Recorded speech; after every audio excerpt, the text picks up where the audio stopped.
So, I hope you all had a good lunch. For those of you joining this afternoon, my name is Linda Keeling. I'm Professor of Animal Welfare here at the Swedish University of Agricultural Sciences, and it's my pleasure to be the moderator. Little information practical for the people here. There is a bus leaving after the meeting. The bus will be here at 5:30 and it will be leaving at 5:45. There will be two buses, one going to the hotel and one going directly to Arlanda Airport. And the journey to the airport takes around 30 minutes if you're thinking about your travel plans. We're now going to hear speakers from the Swedish University of Agricultural Sciences. And the first is a presentation on the role of higher education and research for animal welfare, and it will be given by Maria Knutson Wedel, who is the Vice-Chancellor here at the Swedish University of Agricultural Sciences. So, over to you, Maria.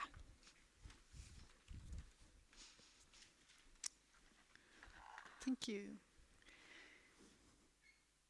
I want to start as a child. I'm a horse person. As a child, I came to the stable. I would say I will give you a little bit of a context, because it's a Swedish context our university works within. At that time, a very long time ago, all the horses were kept in small compartments. They were not allowed to go outside, and they were seen as tools for us to learn to ride. And the way they taught was the way the army taught at that time. It sounds like it was 1930, but it was actually 1960s. So today it's a completely different situation. My children, all three of them, have been riding. They have been visiting the riding school, and they have been companions with the horse. The horses are free roaming. They come in for the lessons and then they go out again. And our children learn to communicate. And what happened between? That's what I'm going to talk about. So, our universities in Sweden are higher authorities, state authorities, sorry. And SLU then has a specific assignment. So it's written that we should be answering to the government and have education and research within, let's see if it's this one. Oops. I don't have a pointer here.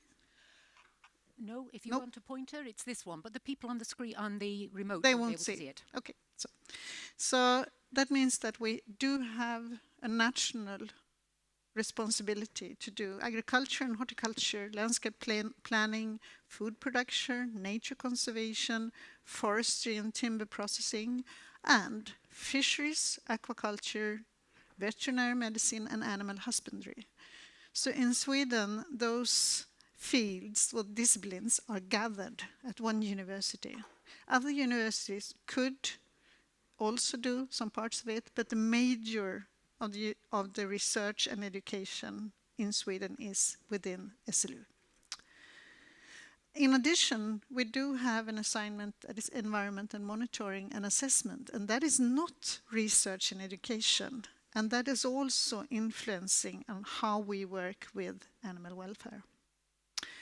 That means that we have a lot of research infrastructure or infrastructures for monitoring and assessment of environment. When you talk about our university in figures, this is a very boring image, I know that. But if you look at the bottom, that says that our turnover makes us one of the 10 big universities in Sweden. We are number 10 out of around 35 universities. It also says that the number of full-time employee, 3,200, is quite normal for a university of that size. But the number of full-time students are not that many. If you look at other universities, we have a little fewer, and that is because it's the government that says how many students we need within these areas that we are responsible for. But we do have a lot of programs, and that is because we need to cover all the different fields that I showed you. So we have quite a lot of teachers per students, and we do have that national responsibility. So that makes us sort of an odd bird in the system. With the national responsibility means that we are all over Sweden. The dots, we have 3 larger dots in Umeå and in Uppsala and in Alnarp, close to Lund. That's our 3 big places, but Uppsala is our headquarters. In addition, we have many medium size, and then I could actually add 110 more, which are field stations. So we are spread. And then if you look at the turnover, you can see that 70% research is what you expect from a research-heavy university. But in addition to education, we have the assessment. The assessment means that we work more like a public authority, like Jordbruksverket. In English, it's National Board of Agriculture, which means that we are given assignments, we work together with other public authorities. So we do have both the sort of academic freedom and researchers working, teachers and faculty, but we also have, I would say, a good reputation and practices of working with assignments. And that affects how we work within animal welfare as well. Another thing that stands out for our university is that we are quite international. Within our fields, within our country, we are often alone, so we work and we compare ourselves with universities worldwide. And I think that is a good recipe for any university to do that. Within Sweden, we have 4 universities that have a 5-star reputation for internationalization, and that's because we have 70% publications with international co-authors. Within our full body of publications, it's 29% with co-authors from low and middle income countries. Majority of our master programs is in English, so we have a lot of incoming students, and more than 50% of our PhD students are from other countries. And the combination of us being international and also being a public authority and having those assignments also means that many of our researchers are quite active, and it's quite normal here that they are active in international committees, etc. We are number 3 in the world of agricultural universities. Number 1 is Wageningen in Holland, which we have a joint program with, and we cooperate very often. And number 2 is Davis, UC Davis in the United States. So if Wageningen and SLU combine our forces, Europe wins, not a competition. So those 3, so we are a public authority, we have that extra assignment, we are very international, and when it comes to education, we have a lot of different educations within the field of animals. Of course, we have veterinarians and veterinary nursing. We do have animal scientists and animal welfare inspectors that comes from us. Agronomists in husbandry and animals. We have equine science. But I would say that animal welfare is sort of it's like sustainability. It's a bottom core. It's something that you can specialize in, but it's also something that affects all education. And since we have both husbandry and we also have companion animals, I would say it's both sides. But I don't think it's not important not only what kind of educations we have, because those students leave us. Some of them work directly within animal welfare, but much more of those students, they leave us and then they affect society as a whole. They affect the consumer behavior. They affect the surroundings by leaving us with the sense of importance of animal welfare. So they are not sleepy kittens. They are active. I'm very happy they are very active. They're also active in media and they talk and I like our students. The climate students of Sweden were born here, so they are very outspoken. When it comes to research, I think we've heard a lot of things this morning on what you do, the legislation you can build and how important it is with building that on facts and on research. I would say when I look at it from the SLU point of view, we have research that's active, but we also have a few bodies like SCAV, the Swedish Center for Animal Welfare, and the Swedish Scientific Council on Animal Welfare, which is also active. We have one of the nodes of the EuroCAV here. And also we have 4 future platforms. It's platforms for meeting between interdisciplinary or cross-disciplinary research. And one of them is actually changed their name from animal welfare, I think it was animal, very long name. And actually today it's changed to One Health. Because we cannot look at all the animals and ignore the fact that we are also animals. I think that is one thing that is very, very important. When we talk about animal welfare and people welfare, we are all animals. So we often concentrate talking about the other species, but should never forget that our own species. And by that, I would conclude that these are our horses. We have 2 in the family, and they are free roaming.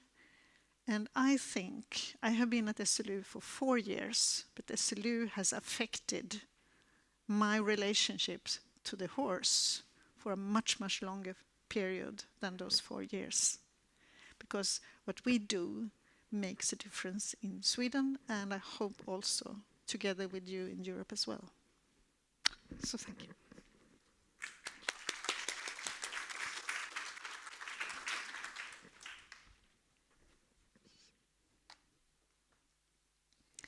Thank you very much, Maria, for that overview.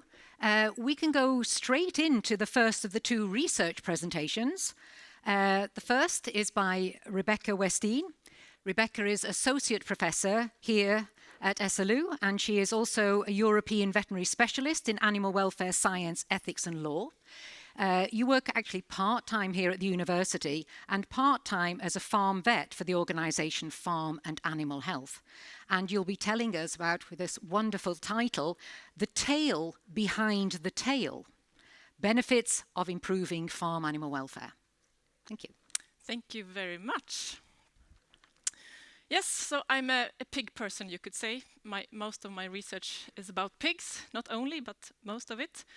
So it will be mostly about pigs now.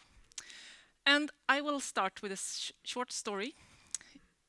It begins here, on a field out in the forest. Could you think about who did this? Wild boar, I hear. And that could very well be true, because it would look exactly like this. But in this case, I know who it is, and it's not the wild boar.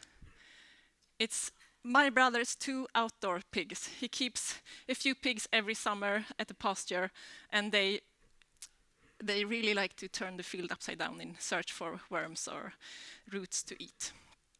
And the point is, I want to tell you that even though we domesticated the pigs 9,000 years ago, that's an incredibly long time, still they know exactly how to survive out in the wild.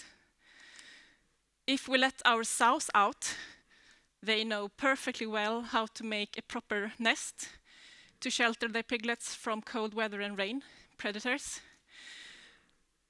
although they don't need to. But when we keep them indoors, they express exactly the same behaviors, the species-specific behaviors that they have in their genes to do. And this we cannot take away this. They really, they have this in them. And we also know that if we don't give them straw in this case for doing the nest building behavior or for exploration, we know that that will have a negative consequence of their welfare. But how do we keep our pigs then? I don't know how many of you are often out in the barns as I am, but if you go out, some are absolutely every day, more than me. But this is, in a way, a general picture you will see if you go out in many, many countries around the globe. Barren environment, fully slatted floors, no straw, best case a metal chain sometimes. If we go to slaughter pigs, high stocking densities, fully slatted floors again. I'm not sure all pigs will be able to eat at the same time here. So this is reality. And if you look closely up in the left corner, you see a tail is missing. Because this is what we also do to our pigs. We keep them in a barren environment and we mutilate them.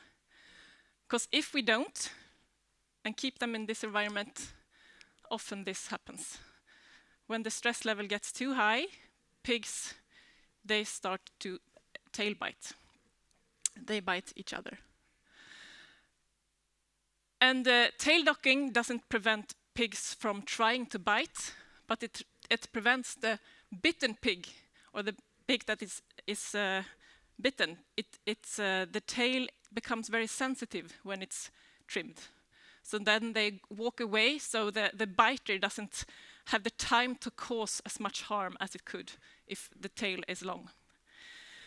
But still it happens actually, even though they are tail docked. And when it looks like this, you can imagine how painful this must be for the pigs. It really hurts. And when this pig goes to the slaughterhouse, very often we see that the carcass, there is carcass condemnation. So from also a financial point of view, we really need to avoid this behavior in our pigs. And what's the causes? Yeah, we have known. Oh, this is first. Cutting the tails is also painful for the piglets. It's often done without any pain relief.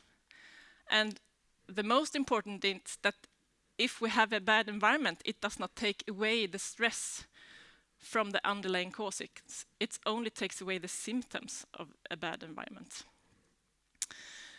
And it's a multifactorial problem. I think we have heard a little bit about it already.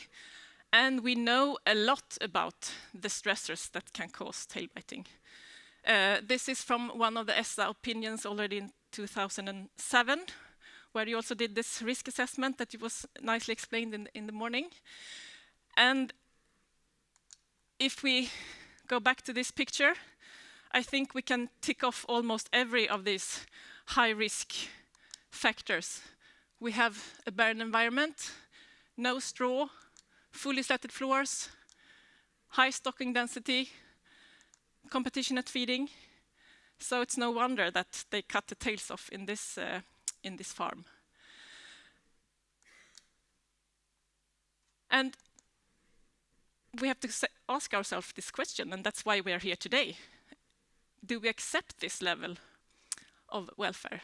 And is this a sustainable production? And now we are in Sweden, and here the answer is no. We don't accept this level of animal welfare. And you all know that here, if we go out to Johan's farm, this is what you will see.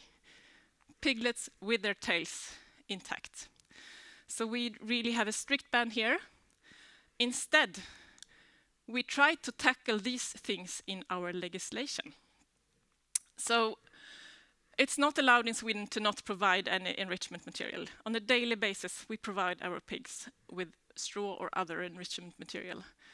We don't allow fully slatted floors, because then you really can't give the enrichment material in a proper way.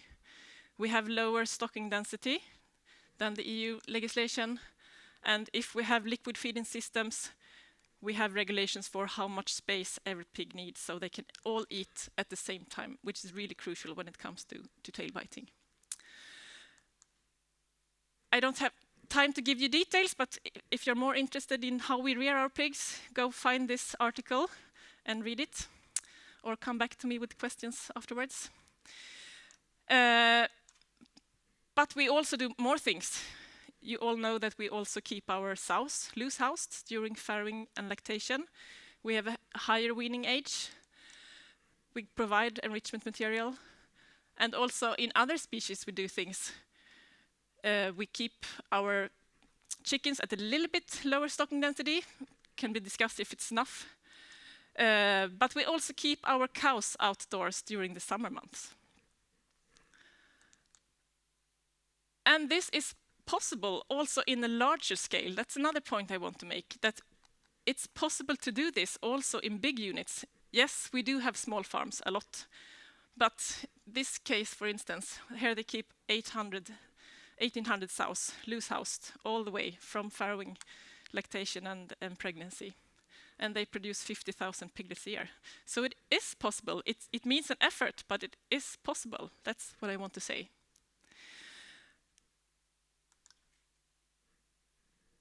And I hear a lot of argues, it's expensive. And of course it is, to provide more space that increase building costs and so on. But there are a lot of benefits that we shouldn't forget. And we have heard it already, but I will give you some examples then from the Swedish pig production. And we have this interpig group that every year compares production results. And from year to year, we see that Sweden really stands out when it comes to mortality from weaning to slaughter. So although we maybe have a bit fewer pigs in our stables per pen, still the reduced mortality gives almost the same amount of kilos that gets out from this pen. And that has, of course, economical benefits for the farmer. When it comes to growth rate, we see big difference as well. Here, many other countries do quite well, and it's not all about how we keep our animals. It's also the breeding, genetics, so on. But if you compare with some of the countries here, like US and Brazil, for instance, we should remember that in these countries, they still use a lot of antibiotics as growth promoters to get the same results as we do by just improving the housing conditions, meaning a better health of our pigs. That's why they grow faster. So this has big impact for the economy. And actually, in the last years, when they do this economic comparison, we see that although we have higher standards in Sweden, we actually are quite competitive compared to other countries. So it is possible to earn money and still have high animal welfare level. You will soon hear more about cows. That's not my area, but in any species we talk about, the link between animal welfare and a better health, it has been addressed several times here already. And that's what we see in Sweden in our cows as well. We have a very, very good milk yield in our cows, although they are out on pasture during summer months. And we have a very good udder health and good fertility, which is, when you search in the literature, you will find that pasture really is the right environment for the cow in the grazing season. So improved health and animal well-being, that really is part of the benefits from increasing the welfare level. And we talked about it already before, the need for reducing the antibiotic use. And that's certainly something we are very proud of in Sweden, is the low use of antibiotics. And animal welfare is not, that's not everything. You heard that we are without some of the really costly diseases like PRRS, for instance, in the pig industry. We don't have that here, so that helps keeping the usage low. But I really think that our welfare level is a big part of why we we use so little antibiotics compared to many other countries. Although there are very good initiatives all around Europe, at least, to really work on this. So I think it's really going in the right direction in many countries. You mentioned One Health before, and that's really what we link the use of antibiotics to. And now we have the One Health, One Welfare concept that is really, really growing.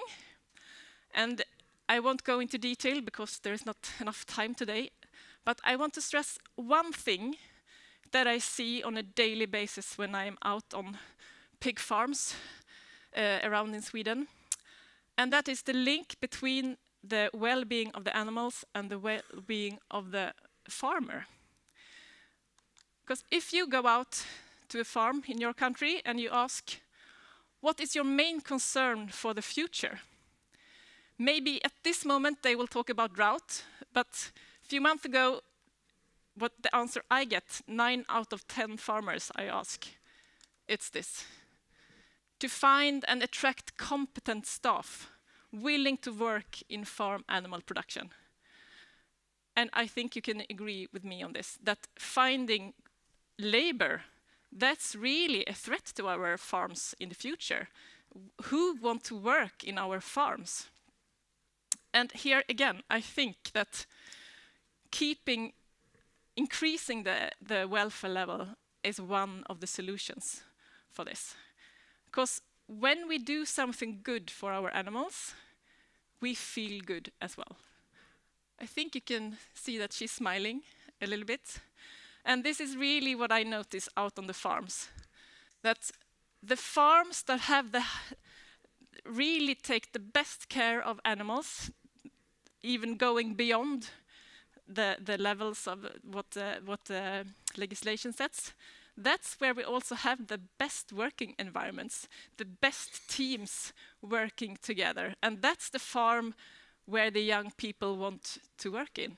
So I think we shouldn't forget this, that the link here is really important if we want to have the future generation to stay and work on our farms. So happy animals brings happy people, and vice versa. So to sum up, it's time for a new tale. That's why we are here today.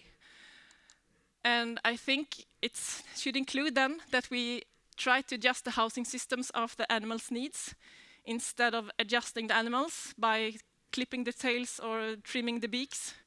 So after the housing system. And in my case then, speaking about pig context, it would mean that we really enforce this ban that is already present and do something about the underlying causes instead. And this is possible on a larger scale. We are doing it in Sweden, other countries too, so it's really possible. And there is a lot of win-win situations, things that you don't know about even, or your farmers, because they haven't tried it yet.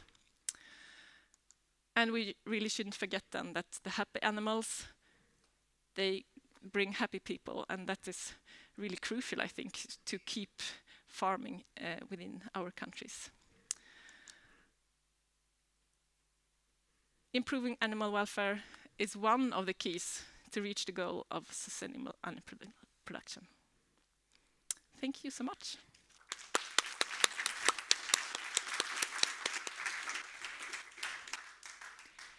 Thank you very much, Rebecka. Do you want to come and sit down and we can take some questions?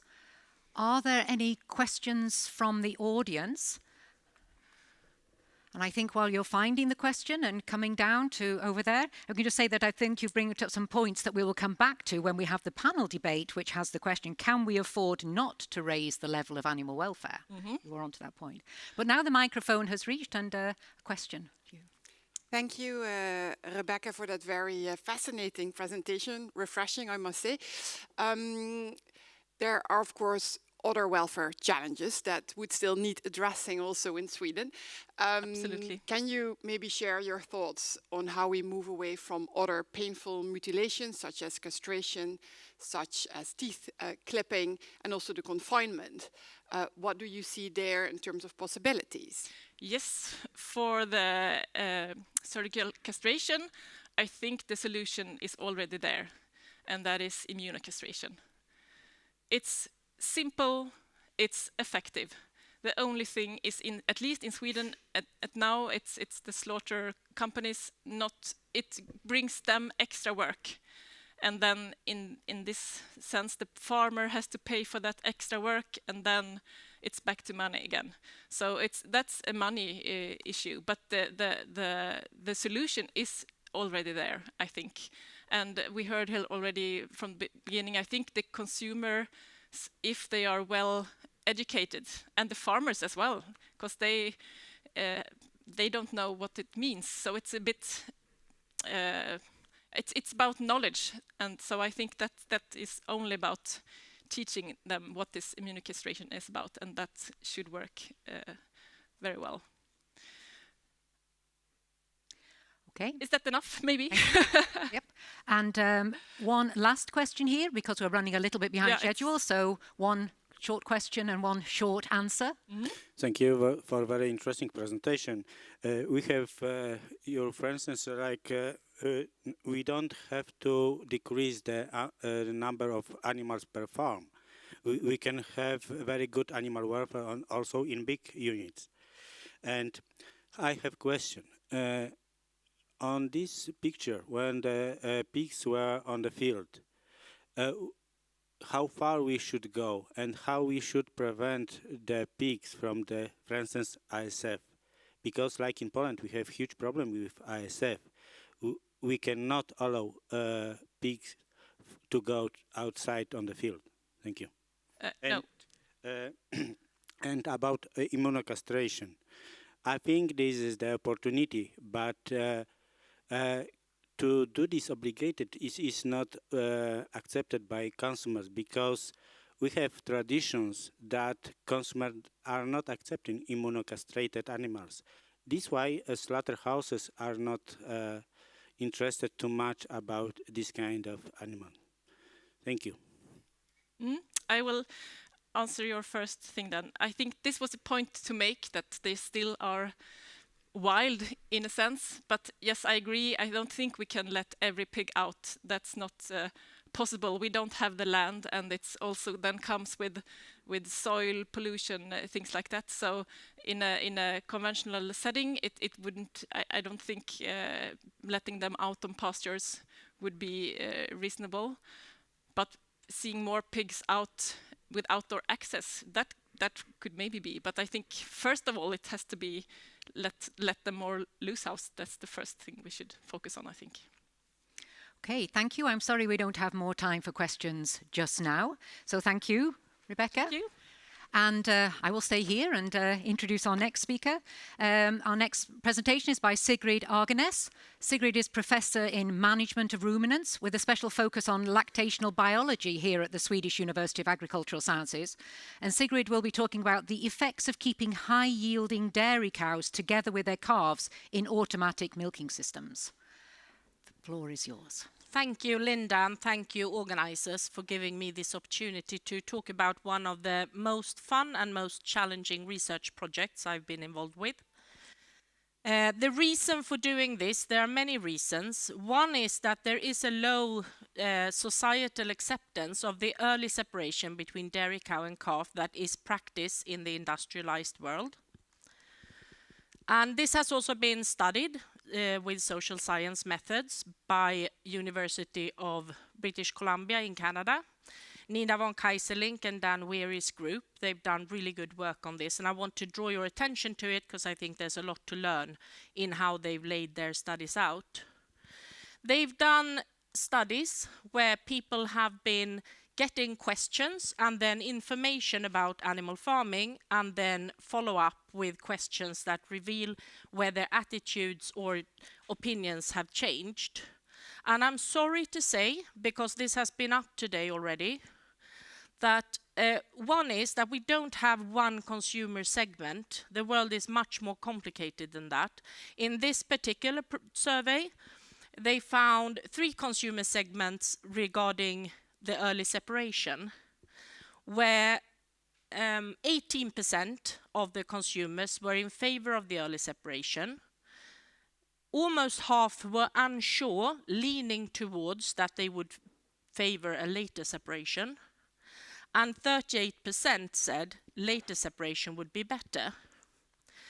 The information they got did not change their opinion. And there is, I think, an overbelief in our sector to say that if only we could educate them, and them is the people outside food production, if only we could educate them, they would understand. And I'm quoting Nina von Keyserlingk on this. They have several papers looking into that, and it turns out that the more people learn, the more critical they become. So this is not a teaching assignment. And for those who are interested on the last slide of this presentation, there are full references of these papers. Now, also in most parts of the world, we still keep dairy cows and their calves together. Because all countries in the world where cows still are hand-milked, the normal management there is to keep cow and calf together. And that's because by hand-milking, you can't fully empty the udder. And the calf needs nutrition to survive. So this is a picture I took on a farm very close to the city center in Ouagadougou a few years back. This calf is 2 days old. It's a zebu calf, and it is used to stimulate milk ejection. When milk starts flowing, the man will hand milk into the bucket and get probably around half of the milk volume. And then the cow and calf are left together for an hour or so for the calf to drink, to be taken care of by its mother, and to lie down and rest. And then the cow is taken to pasture again. And for me personally, when I saw these systems, it made me think that, if they can afford to do this in Burkina Faso, why is it too expensive in Europe? Is that really true, or is that an attitude we have? And if we go back in historic references, it is society that pushed European farmers towards early separation. It was part of the industrialization 100 years ago and part of the fight of famine in Europe. It made all the best sense back then. It was also a method to stop some of the contagious disease, for example, Jones disease, which is transmitted from dam to calf. And there were other reasons also, but they are old reasons. So I think there's every reason to look into this again. So today in Europe, we have dairy calves that grow up without contact with adult animals. But there are trends in calf management that are to decrease the use of antibiotics. And if we want to do that, the provision of colostrum is very crucial. We see farmers across Europe increasing the ration of milk to the calves. They are fed in a nipple instead of a bucket, and they are moving into group housing. And if you need to do all of this, maybe then it's just as easy to let the cow do the job, and then you don't need to prepare all those buckets and get the milk to the right temperature and clean out the buckets and so on. This is some data from an EU project called Pro Young Stock, with these countries included. And they found dairy farms in Europe that keep cow and calf together for most of the milk feeding period. And they asked the farmers, why are you doing this? And these are then the numbers of farms that said different reasons. And look at the first 4. The farmers said, because the calves get healthier, it's a more natural system, it's less time consuming, and the cows will be healthier. And again, we said earlier today about certification and premium pay, that was a very small reason for the farmers in Europe who are already doing this. So, and I feel this very clearly, that there is a movement in consumers. There is also a movement among farmers who are keen to try this out. Not every farmer, but there are farmers in all countries who already do it or who are keen to try. And in the Netherlands, those of you who are from the Netherlands here today, Albert Heijn, the supermarket chain, already provides cow with calf contact milk in all their shops. It's been since a few months back. And from what I hear, it's selling out. So it can be done. It is done both by farmers and by scientists. The project that we are running at SLU right now is not the first, and it's not the only one. One example of a previous project was a PhD thesis by Sofie Fröberg that you can find on the SLU web.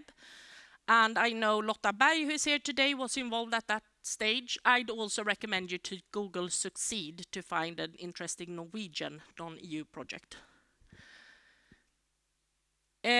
Most of the previous projects have focused on calf welfare.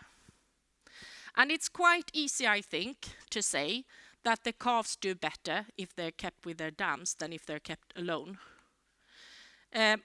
I personally really love cows. I get that they are calves in the early days, but I so like to be with cows. And I'm super curious about what this does to the cow. Is it also better for her to have the contact with the calf?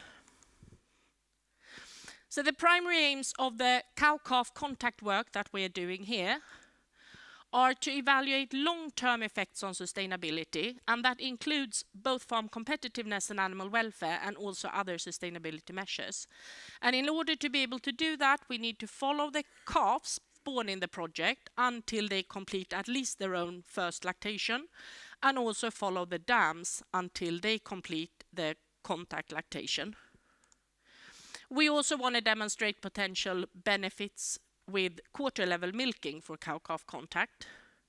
And just to get that out of the way, for those of you who are not cattle people, one of the traits of robotic milking is that each teat is milked with a separate vacuum system. So if this is a cow who has been suckled on one teat by its calf, when she comes into the milking robot, the robot won't suck as much on the empty teat as it does on the other teats. We started the project in August 2019. We are using 2 breeds. We have currently run 6 batches and are just up to over 100 cow-calf pairs and some controls. We have tried to have as much contact as possible. We've had the animals indoors and on pasture, and we've tried weaning ages from 3 to 6 months. And when we started out, we had a lot of help from David and Wilma Finley at the Ethical Dairy in Scotland. You can find them online also, in setting up the daily working routines on how to get this to work. So I'm forever thankful of their support. The design, we just moved this into one of our standard VMS barns with robotic milking. And the feature in this, or the features in the unit, is a roughage area where the cows can eat roughage, a selection gate that controls whether the cow, after eating roughage, can go to lie down or if she needs to go for milking. Number 3 is the robot. And then in 4, there is a contact area where the cow can meet the calf.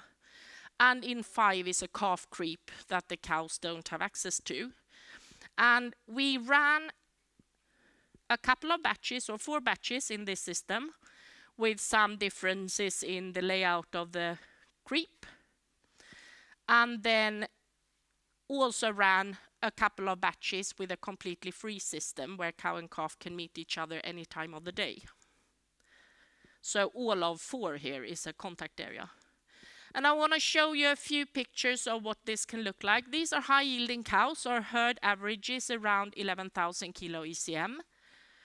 And this is a contact area picture. You see calves on the cubicles, and in the far end of the picture is the calf creep. Cows standing, cows lying. These two, mother and calf, are called Anna, and they are interacting with each other, grooming.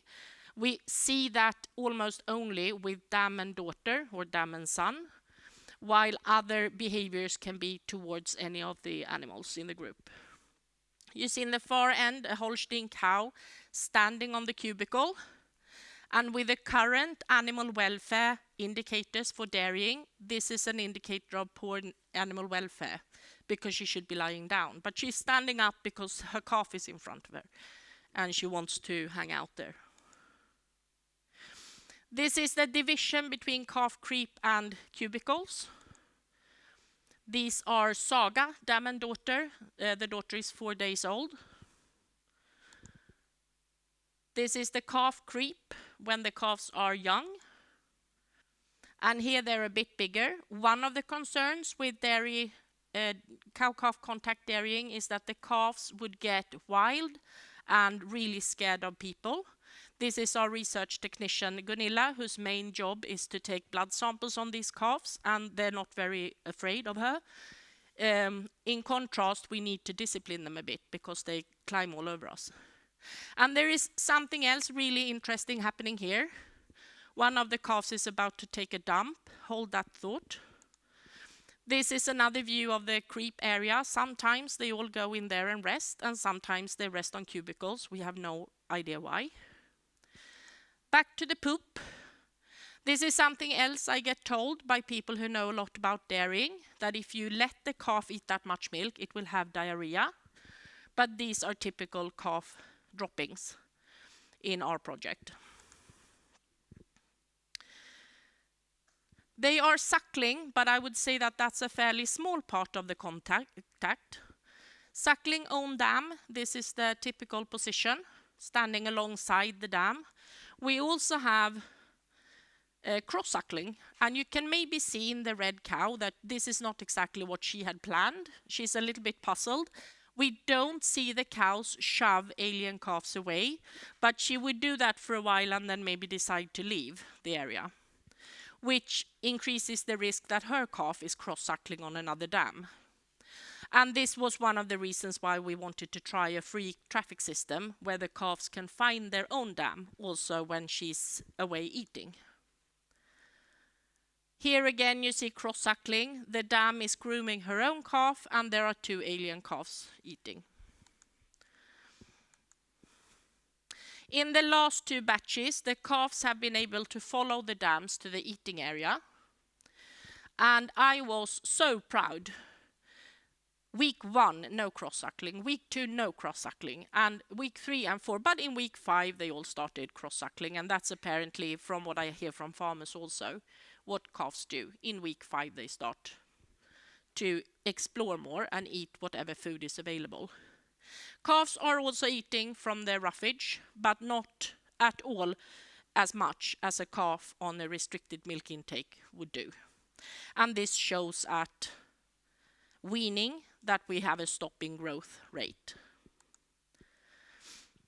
I dare to say now, 100 pairs in, that this works. The daily animal work is fine. Our staff is happy with the system. We have made it a very strong point to never separate cow and calf when they're interacting. So if they are interacting and we need to move one of them, we move both. And in this picture, it's a primiparous cow who is left alone with all the babies outside. The other cows are in the barn because of the nice weather. We need to get the calves in to take blood samples.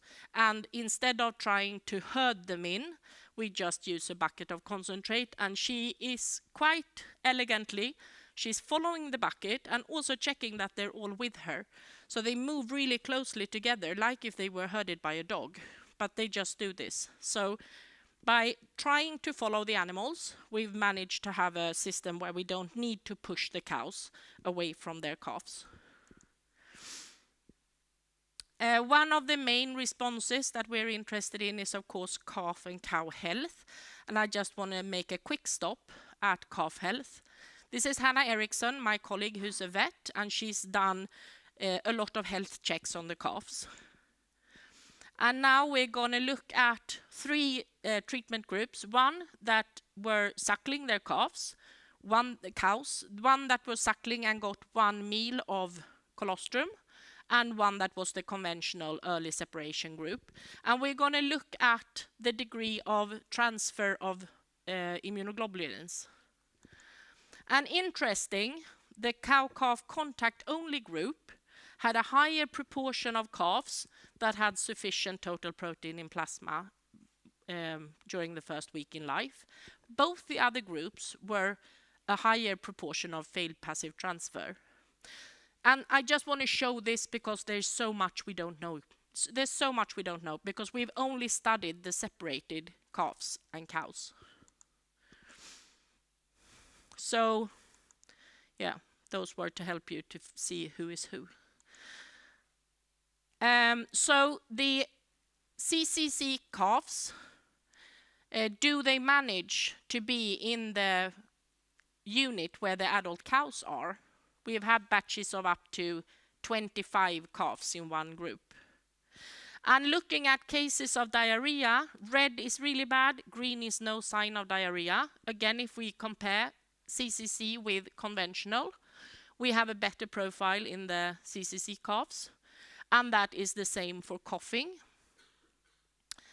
What we also see, but we haven't been able to catch scientifically yet, is that if a contact calf is really poorly, has a high temperature, bad diarrhea, is completely down, it is down for a day and then gets up, still has diarrhea but is playing and eating, and we don't need to treat them to get them to recover, which I think is a gem in this system.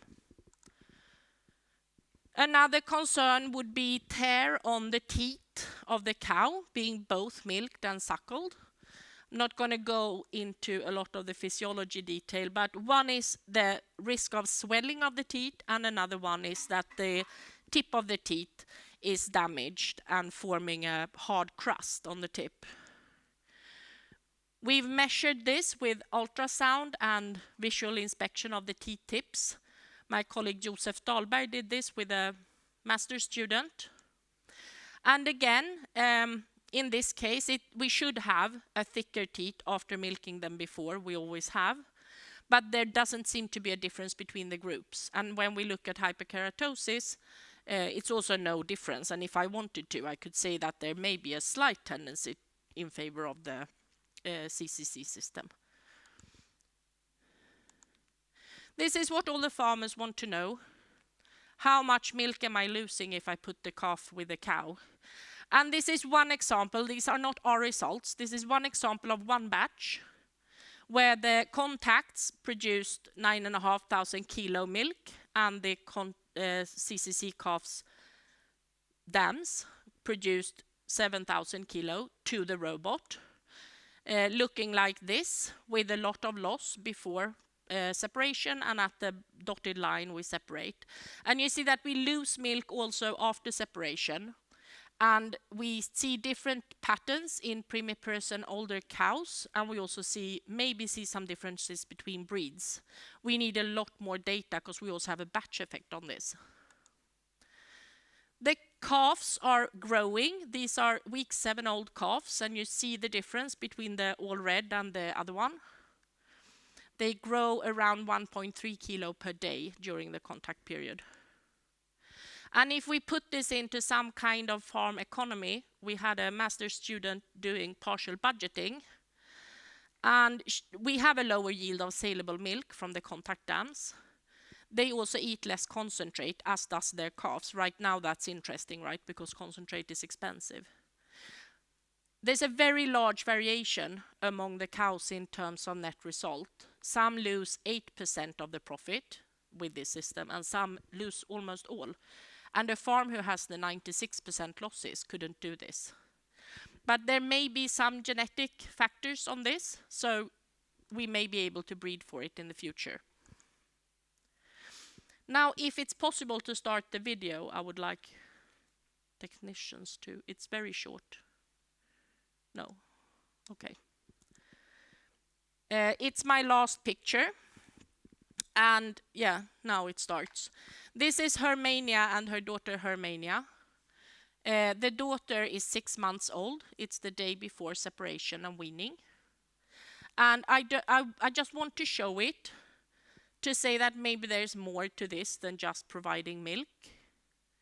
And I would so much like to be able to catch the overall benefits for the cow in having the interaction with the calf. We see more social interaction in the dams, both with their calves and also with other cows. Yeah, we're going to skip this. That's for another time. Most of the work is still ahead of us. I have a large research team, both in Sweden and in many of the other European countries. It's a great research area to be in.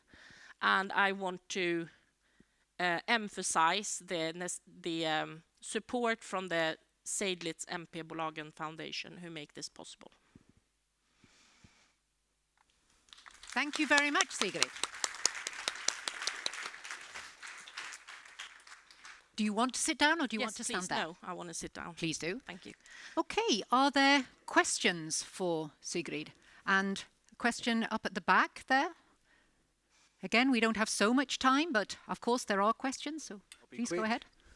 Joe Moran from Four Paws. It's really, really good, first of all, to see that consumers have such a strong inclination to see mother and calf together. In your opinion, though, given that EFSA's opinion has only concluded that mother and calf could have a minimum contact of 24 hours, yes, how do you see that that could be improved or strengthened to reflect all of the great work that you've just presented? Yeah.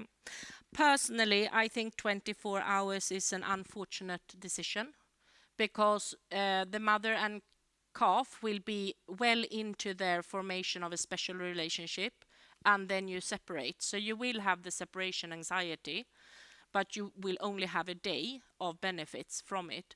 I think with this system, the benefit period is longer. We also get stress at separation, of course. So just using household animal welfare research technologies right now easily shows that the contact system is worse for the animals because we have more vocalizing and more, we have those 70 hours of upset animals at separation. However, I'm glad that you asked because as far as I see it now, I don't think that this system should be pushed onto anyone. It works well for a farmer who chooses it. I don't think it's a system that should be enforced by law. It's very easy to fail. You know, if you want to prove that this is impossible, it's easy to do. The farm staff we have at the university are fantastic in getting to know their animals and solving the problems. What I do think is that all of us that belong to sort of the knowledge overhead of farming should, when a farmer says, oh, I'm so keen on trying this new thing, it could be this, it could be something else, that we say, oh, that's interesting, how can we help? Instead of saying you need to comply to the rules. Because so many farmers, there are a lot of farmers trying fun things, and we just need to be a bit more positive. If we do that, I would say that the farmers do a lot of the rest. Okay. There are no questions on the web, so please, people out there, you should be sending in questions. That gives me a chance to say, is there any last question here from in the audience? No, there is not. Maybe, yes. What's it? Sarah has okay, there, in microphone. the light, the spotlights here. Yes. So the last question and a short answer, please. Neil Arntz from Netherlands. Only one detailed question, which I didn't get clear earlier in the presentation. It was when the robot is milking. Did you say that it always sucks on the 4 quarters, or is also a system that can leave 1 quarter at rest? Yes. What it does now is that it senses the fill of each quarter and adjusts milking to that quarter. The hardware also could, with the right code, say to never milk one specific teat and in a way leave that to the calf. But there is no software that supports that right now. Okay, that was good. And with that, I stop. I say Yes. again, thank you very much.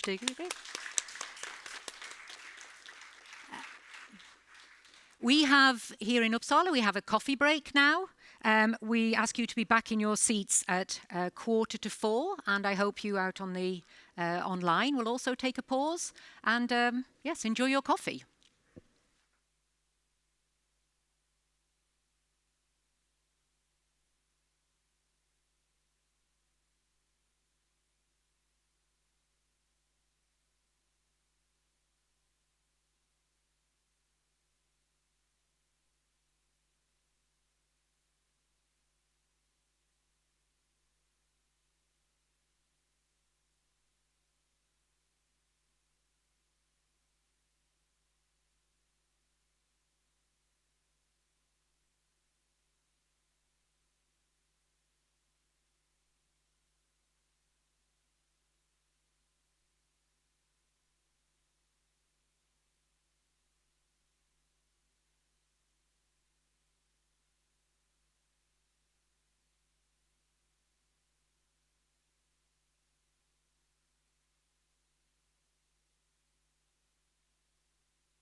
Okay, so welcome back, everybody. We now turn to from presentations to a panel debate here. And the question to be discussed is, can we afford not to raise the level of animal welfare? We have 4 panel members here on the stage to discuss expectations, opportunities, challenges with the new animal welfare legislation. So I'd like to introduce Eve van der Sede, who you heard earlier. And Eve is from the animal welfare team at the European Food Safety Authority. You're working hard today on this. Thank you. Yeah. To introduce Adam Drosio. Adam is Vice President of the Animal Health and Welfare Working Party at Copa-Cogeca, so very welcome to here. Reineke Hameliers is the Chief Executive Officer at Eurogroup for Animals, very welcome. And Andrea Gavanelli is Head of Unit of the Animal Welfare Unit at the Commission, and we heard your colleagues earlier, so thank you very much for that. As I said, this is a panel discussion, so you can send in questions via the link for the email in Durango that you all received, and I will be taking questions from the audience again, and also the audience in the room can send in questions through the app if you want to. And I have some of my own questions as well. I'm going to start and ask a question. And the one I want to start is to perhaps just set the scene and give each of you a little bit of a chance to say something here before we get into the more detailed questions. And I'm going to ask Reineke and then Adam first to just quickly say, what are your main expectations from the new legislation, just generally? And then I'll go over to Eve and Andre and ask them what they think about the main challenges. You can talk about your expectations as well, but I think we start first with Reineke. What are your hopes and expectations regarding the new legislation? Thank you, Linda. And it's hard to stick to a short answer, but I will try. Firstly, of course, we expect the legislation to be there this year. We trust it will happen. We have seen many European citizens' initiatives calling for change. We have seen numerous opinion polls calling for change. So our first expectation is that the proposal will be delivered this year, but then also that it will be ambitious and comprehensive, so that we won't end up with just technocratic changes that will give the animals a bit more space, a bit more light, a bit more enrichment, but that it will lead to really profound change for animals, incorporating all that vast body of science that is in place, but not only that, that is also reflecting ethics, and that we have been missing a bit today. Yes, there's animal welfare science, but there's also ethics, and ethics is also a science, I would say. So it's also very important that the legislation reflects that in a certain ambition level. And then what we also believe is very important is that we cover imports. And here I think I will agree with my neighbor because we believe that, the EU as a global leader in animal welfare really also has to say we go for a race to the top. We don't participate in this race to the bottom as is happening in other countries. We really want to take it to a really higher level, and that means that imported animal products will have to comply with our standards, because otherwise we can't do it. We totally accept as an animal protection movement that needs to happen. So I would like to leave it here for now, but I have a lot more to say later on. Thank you. And the title of this conference is Animal Welfare for Sustainability and Competitiveness. And we haven't talked so much about the competitiveness, so that's definitely something that we will come back to. Adam, what are your expectations of this new legislation? First of all, I would like to thank you for a very huge work of the European Commission, for the experts of EFSA, and for Eurogroup for Animals for huge work to be done.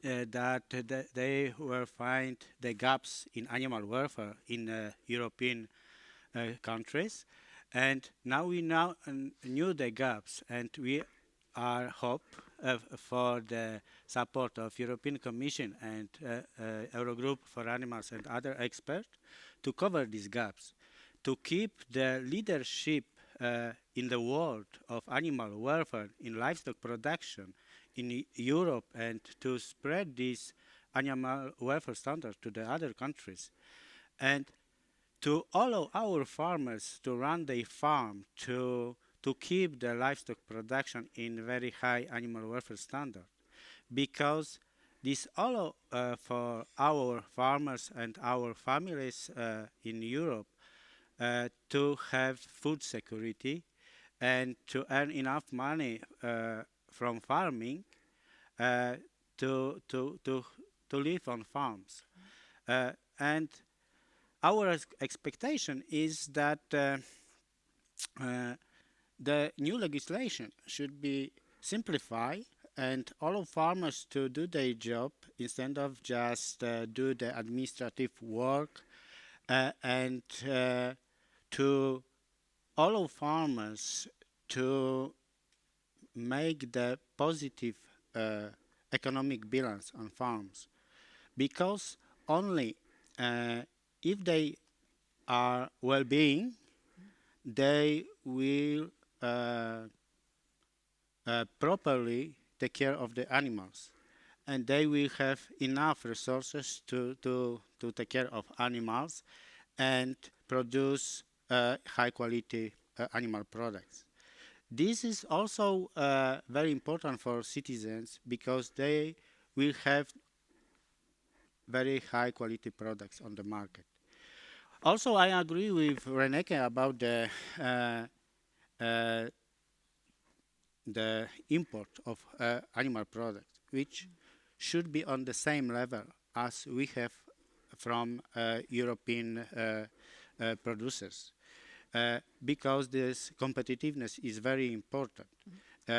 If we have different standards on the market, consumers will choose the cheapest one, and our farmers will not have the possibility to sell the products.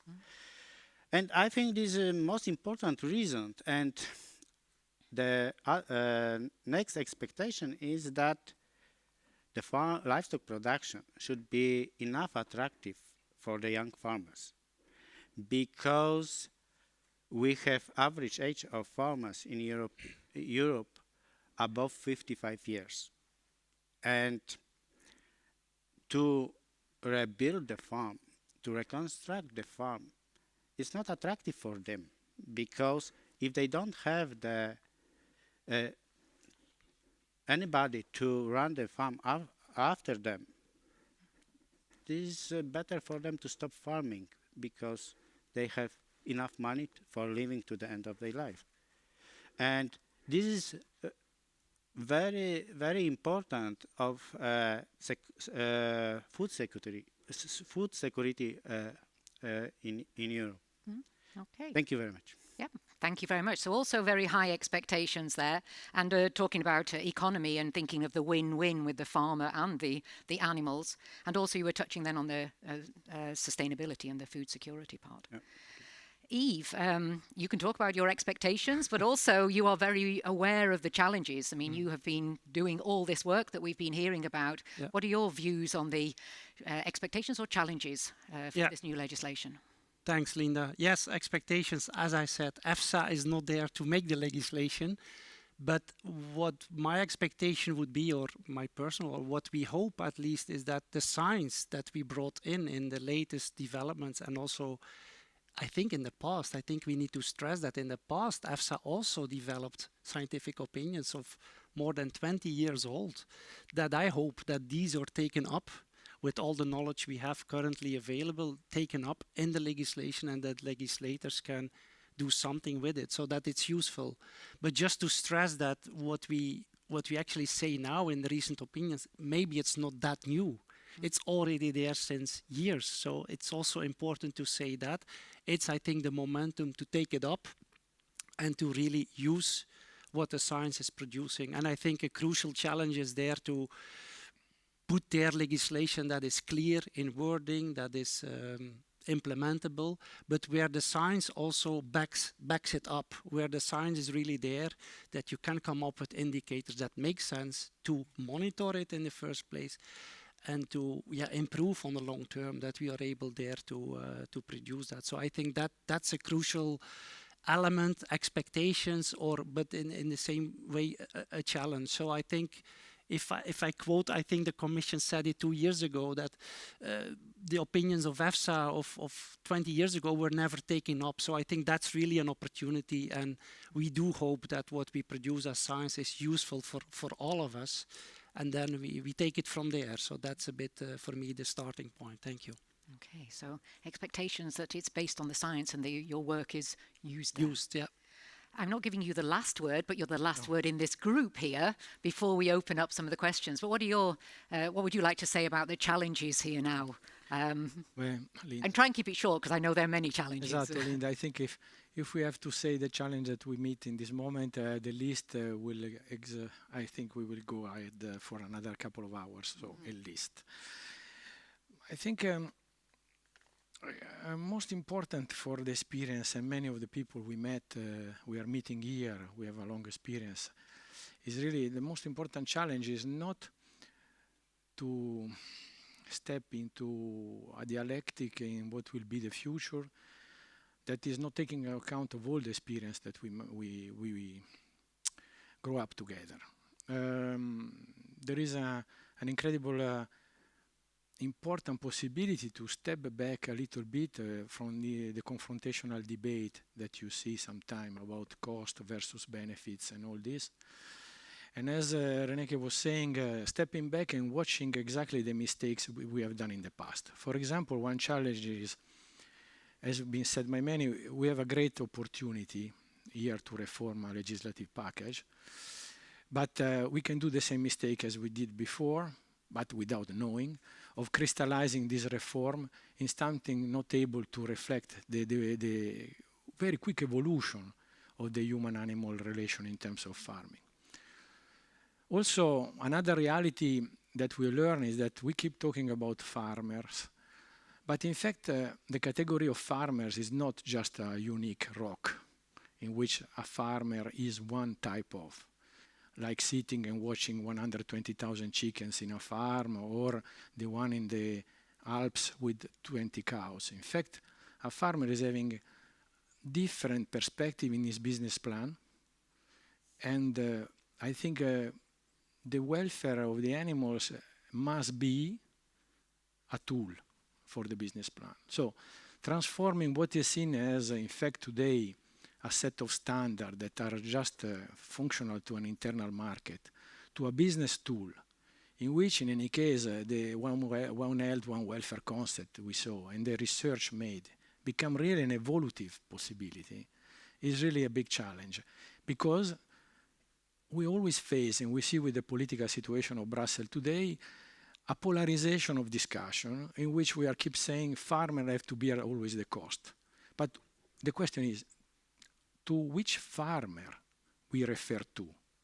The one in the Alps or the one watching 100,000 chickens in Germany? This is the reality we discover going through the proposal with EFSA opinion when we treat about pigs or we treat about even dogs. Because breeding dogs and selling them for hundreds of thousands of euros in Europe is a business activity, is keeping animal under Article 43 of the treaty. That means agriculture.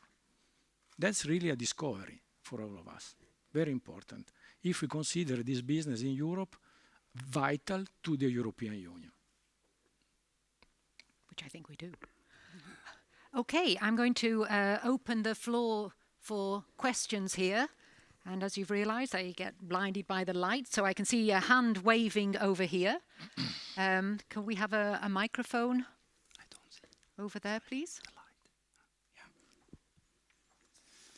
And you can also say if the question is directed to one of the specific panel members. I don't think that we need to have every panel member answering every question. You maybe have it to one person. Okay, my name is Johan Bäckfries. I'm representing the NGO Animal Welfare Sweden. You talked about the problems with imports of animal products. But we see from the animal welfare point of view also a problem with exports of live animals out of the European Union. We've seen several examples the last years of horrible transports that gone wrong from the Mediterranean and the Suez Canal and everything. What are your... I would like to address this question to all of you in the panel. what are your thoughts about exports of live animals? Would that be something that we could decrease or even stop in the future from the European Union? Maybe I just put this to you first, Steve, because you must have mentioned this in the EFSA report, so we can say what the EFSA, just recap quickly for those that haven't read all the EFSA reports in the same way as you have, and then maybe it goes over to Andrea. Yeah, thanks, Linda. Thanks for the question. Yeah, from our point of view, just to mention that export livestock vessels was considered in one of our transport opinions.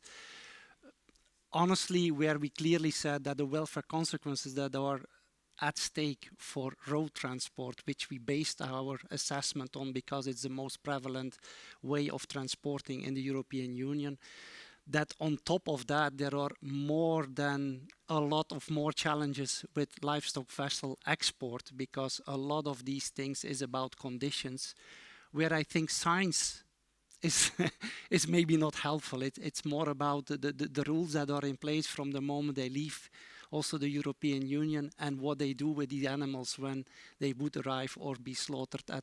So we are not touching upon that because we believe that this is beyond our scope of our assessment, but the challenges are there huge. But I think indeed we describe there on top of the welfare consequences some more than a few complications more when you transport these animals over ship. So that was for sure tackled in our opinions, but it's a complicated factor. But if you say banning, if I may say bluntly, you don't need EFSA to ban things. Just to give that as a thought. So the science there is more than identifying welfare consequences. We did, and there are a lot. That's all we can say from the assessment we did. Thank you. And I have to say, before I give the word to you, that I'm not getting any questions here. I've lost the connection. So can one of the technical people please sort out my iPad for me, please? No, nobody's coming. So, okay, I go to... I tried to roll it up and it disappeared. The connection, I don't know.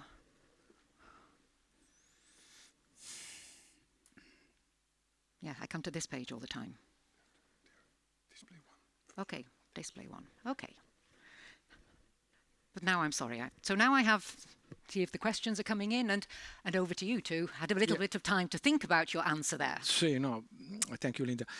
Indeed, the Commission acted about the livestock transport and through sea, and we in the limits of the official control, but at least to increase the capacity of controls on this type of transport. This we did with urgency, and we used the tools of the right legislation. That was already a big thing, because creating also the possibility to incorporate these elements in database existing on the livestock vessels that are traveling and the quality of them.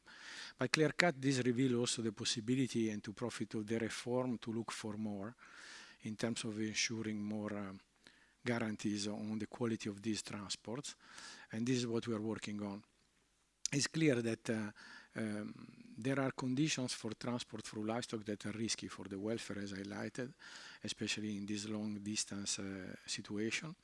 This is matching also with the effort we will do to respect the core case that clearly judge about the responsibility of the EU exporter in terms of the part of the journey that is outside the border of the EU.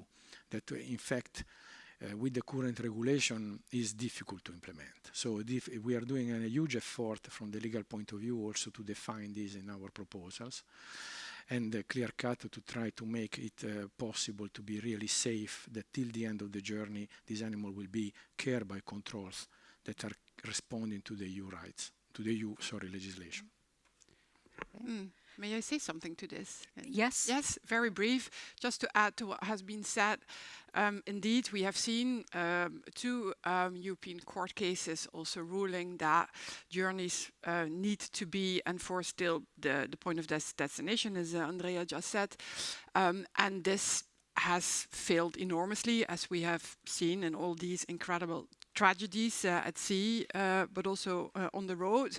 And therefore, we were very pleased to also see the latest report from the Court of Auditors on live transport, acknowledging that we need to shift from live transport to a transport of meat, carcasses, and embryonic materials. And this is something that goes beyond the legislation we have been discussing today, but this is really something urgent that also needs to be instigated to also shorten the distance between farm to fork. Okay, I had thought we would ask some questions, but now everybody wants to answer. So you've obviously tapped into where there is a lot of questions, a lot of information. So we stay on this topic for a little while, and I know that you want to say something. Yes, Adam. thank you. I would like to add that farmers and livestock producers and cooperatives of European Union need live animal transport. And we have tools to do that because we have scientists' evidence on that. We have guidelines of a very big project of live animal welfare of live animal transport, which is very detailed. And during first year of ending of this project, the guidelines were very are met with very huge interest of producers and drivers. They take above 1,500 copies of these guidelines during 1 year, just from Poland. I don't have right now the information of other countries, but there was very huge interest.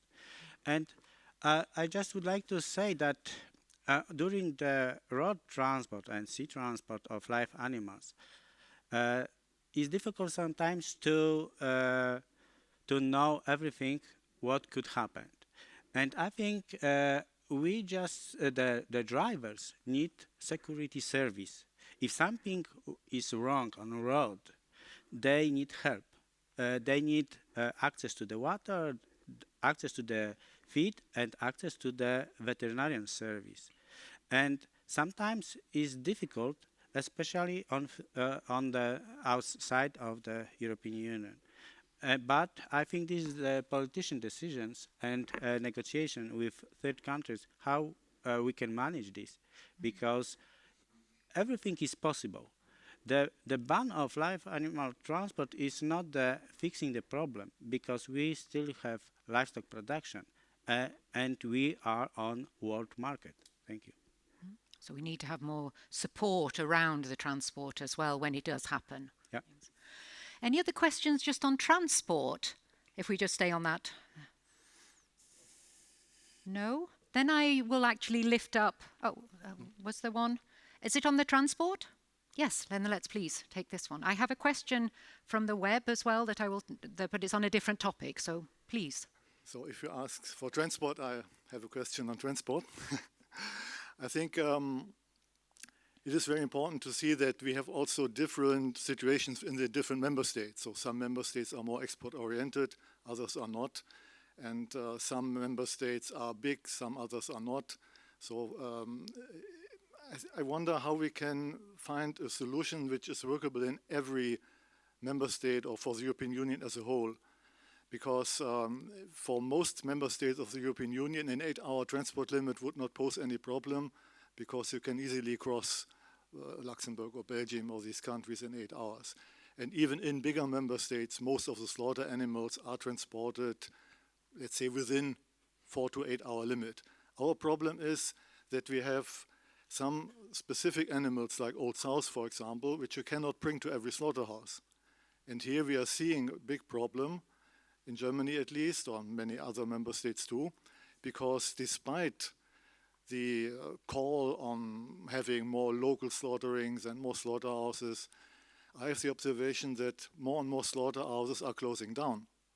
This has different reasons, we cannot discuss this here, but one imminent consequence is that transport of these animals, of old sows, old sheep, are becoming